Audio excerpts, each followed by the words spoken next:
Telugu Desam party వ్యవస్థాపకుడు NT Ramarao 28వ వర్ధంతి వేడుకలు గురువారం చీరాలపట్నంలో ఘనంగా జరిగాయి. నియోజకవర్గ పార్టీ ఇన్ఛార్జ్ ఎంఎం కొండయ్య ఆధ్వర్యంలో ఆ పార్టీ శ్రేణులు గడాస్తంభం సెంటర్ నుండి చీరాల ఆర్టీసీ బస్టాండ్ కూడలిలో ఉన్న ఎన్టీఆర్ విగ్రహం వరకు ఊరేగింపుగా వచ్చారు. అనంతరం ఎన్టీఆర్ విగ్రహానికి పూలమాలలు వేసి ఘన నివాళులు అర్పించారు.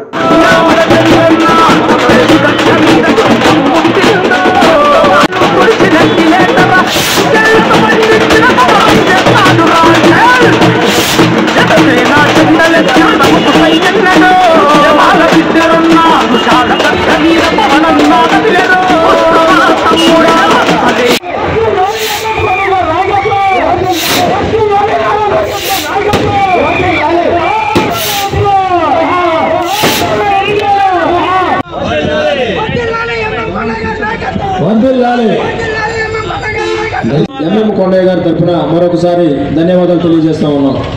అన్న నందమూరి తారక రామారావు గారు ఎన్నో 28వ వర్ధంతి కార్యక్రమానికి ముఖ్య అతిథిగా ఇచ్చేసినటువంటి శ్రీ ఎంఎం కొండయ్య గారిని వేదిక మీద నాయకులు, కార్యకర్తలు, అలాగే ఎలక్ట్రానిక్ అండ్ ప్రింట్ మీడియా వారందరికీ కూడా ముందుగా నాయకులు హృదయపూర్వకాలు. ఈ రోజున గడియార స్తంభం నుంచి ఈ ఆర్టీసీ బస్టాండ్ వరకు ఎన్టీఆర్ గారి విగ్రహం వరకు కూడా మేమందరం కూడా పాదయాత్రతో ఇక్కడికి రావడం జరిగింది. ఈరోజు అన్న ఎన్టీ రామారావు గారి 28వ వర్ధంతి సందర్భంగా ఈనాడు పెద్ద ఎత్తున మేమందరం కూడా ఇక్కడ పాల్గొనడం జరిగింది.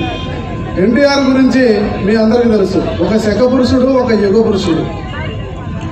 వారు పౌరాణికంలో కానీ సాంఘికంలో కానీ సినిమా రంగాన్ని ఏ రకంగా అయితే ప్రజల మొత్తాన్ని దగ్గర చేసుకున్నాడో, యావత్ ప్రపంచం మొత్తం కూడా ఎన్టీఆర్ వైపు చూసిందో, అలాగే రాజకీయ రంగంలో కూడా 9 సంవత్సరాలు 9 నెలల్లో రాజ్యాధికారంలోకి రావడం జరిగింది.